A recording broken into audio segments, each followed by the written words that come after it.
the flagship of all of Frontier.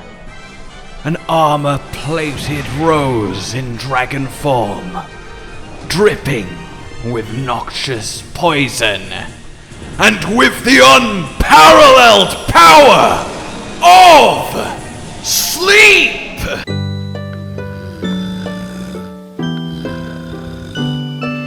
Seriously, this monster will literally try and kill you in its sleep.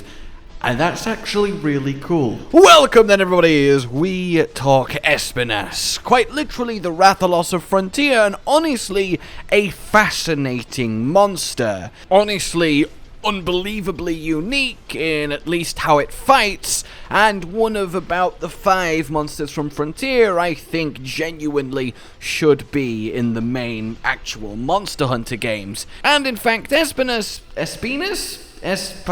No, we're just going to go with Espinas for the rest of this. Nearly was. It was planned to be in Monster Hunter Freedom Unite, the Western equivalent of Monster Hunter Portable 2nd G. It would have been in alongside Levisioth and Hypnocatrice, both also Frontier monsters put to the main game.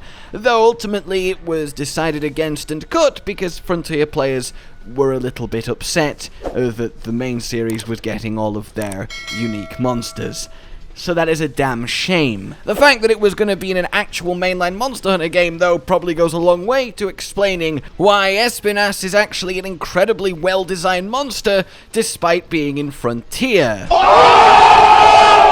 I kid, of course. I wouldn't be doing this lore series if I didn't think there was some actual gems in Frontier, and if I didn't think that there are a few monsters that one for one could be ported and they would work beautifully, and a handful more that with some minor changes would be incredible additions. There really are some beautiful creatures that I'm honestly really sad to see essentially gone forever with the shutdown of Frontier, and that's why I kind of want to give them my own little immortalization in this series, and it makes me really happy that you guys are enjoying it too.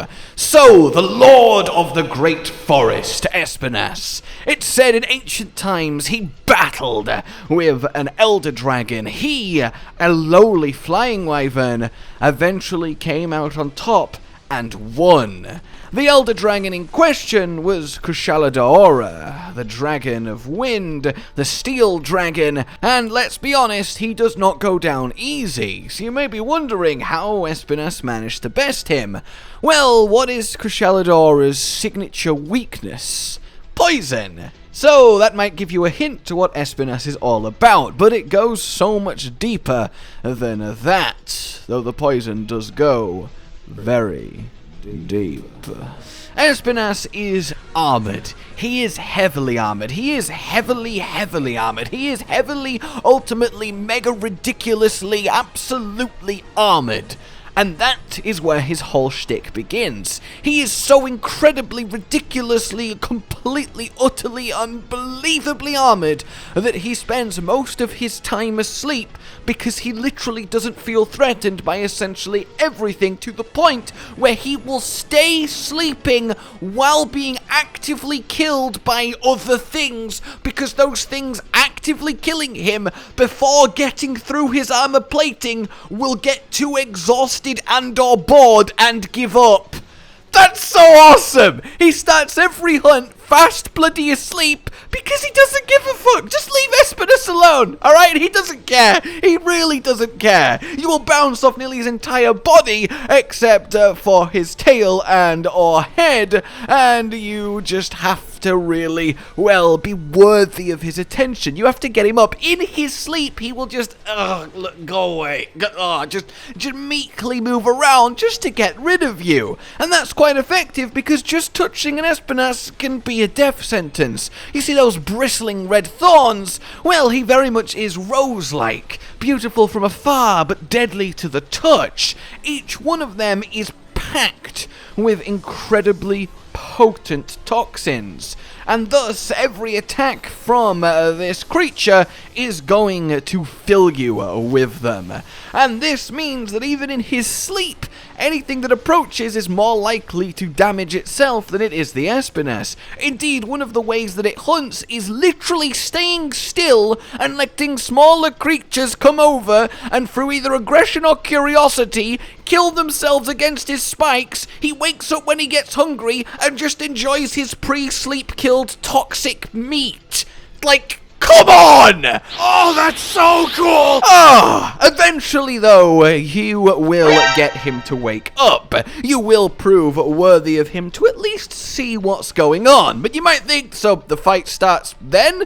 No, the fight doesn't really start then. He's just woken up, he's still sleepy, he's still very, very much arrogant in his defenses. He'll very slowly, very casually walk around, and the thorn wyvern will do what it do and try and evaluate you. It will very slowly, gently try and push you away, and you have to keep pressing the attack and trying to break that absolutely iron-clad hide. He is an example of a near-perfect offense and defensive adaptation working simultaneously in harmony.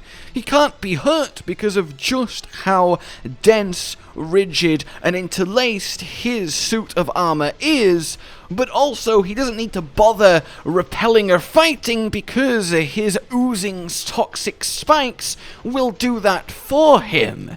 You really have to get on his bad side to actually kill him.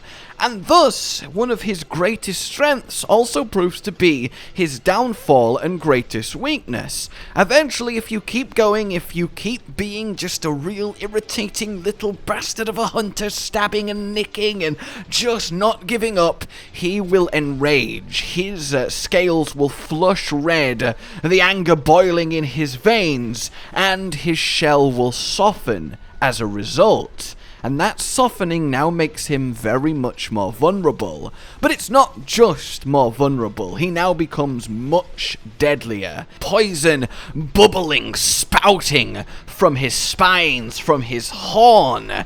He gets a lot faster. He will charge almost like a monobloss horn down. He will unleash elemental fury. A fireball that's not just a fireball, but infused with his concoction of chemicals, leaving you not just burnt on impact, not just burnt and poisoned on impact, but burnt, poisoned, and paralyzed on impact. It is not something that you want to have a encounter with. And thus the fight continues, and eventually you will bring him down.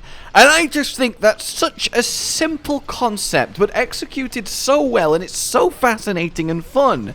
A monster so heavily armored that it literally doesn't bother to fight back unless you really are persistent. A monster that if it doesn't see you as a threat after waking up, will actually just go back to sleep in the ultimate insult to whatever is pathetically trying to injure it. I mean, that's just so cool. There's no other way about it. There really, really isn't. So while he might be green and poisonous, much like a Rathian, he is so much more. While he might look like he's just told a really unfunny joke, but is waiting for people to laugh anyway in his artwork,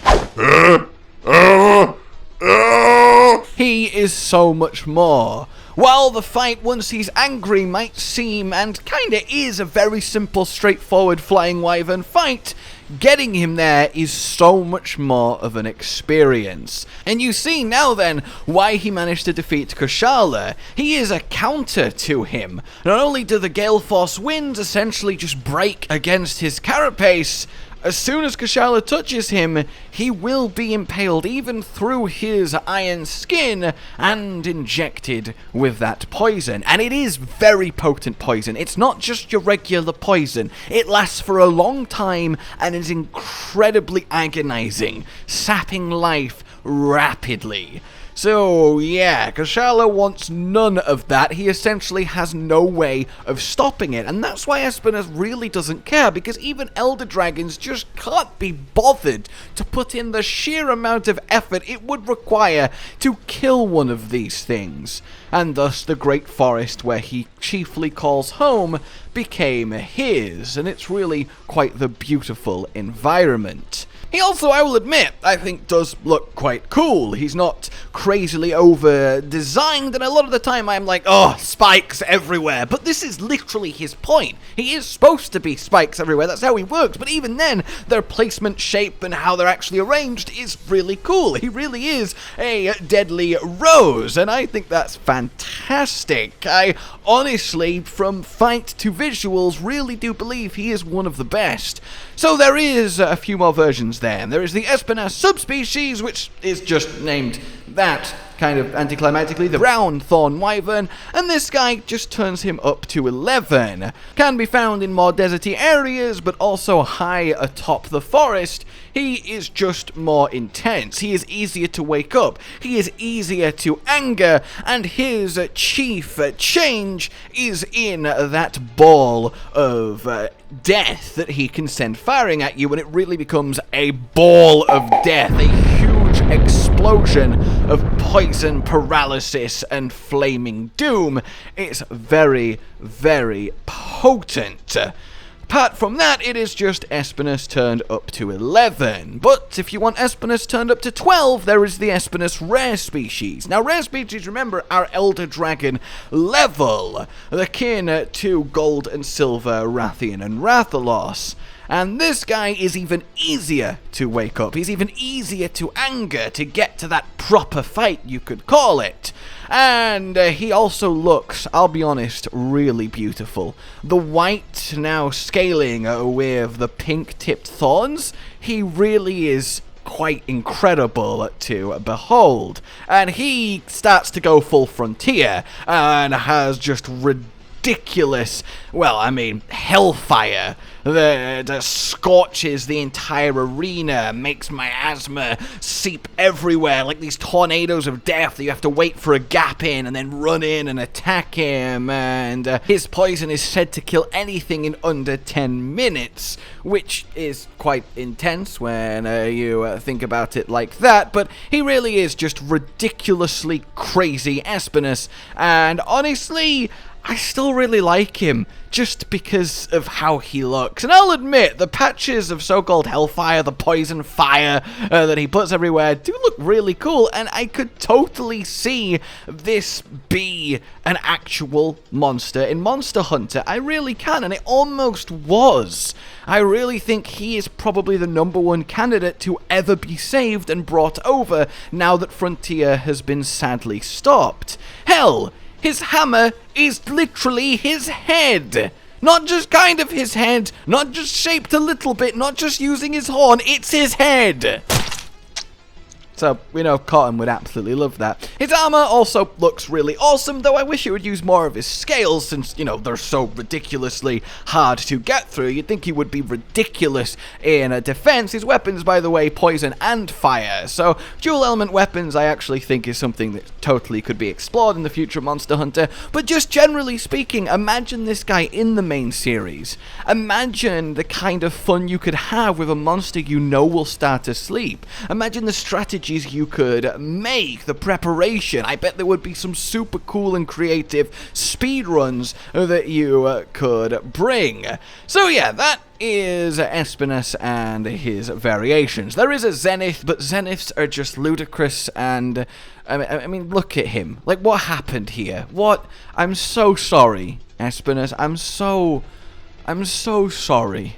So, that is Frontier's flagship. That is their lead monster, and it's one that, honestly, I really think deserves to be saved. I think he's a lot of fun. I think how he fights is a very cool idea, and I am very, very sad that as of now, he is all but gone.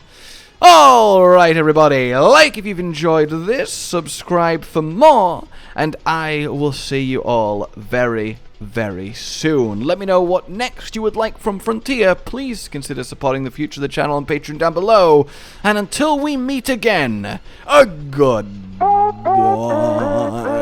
Josh, Cotton, and Hollow with the videos, dropping the humor like a hammer on your tippy toes, bringing entertainment on a daily arrangement to take our insanity and turn it into entertainment. Yes, I said entertainment twice, to reiterate that it is nice to look into your faces on a mostly daily basis when you let us in your homes to make the whole world a stage.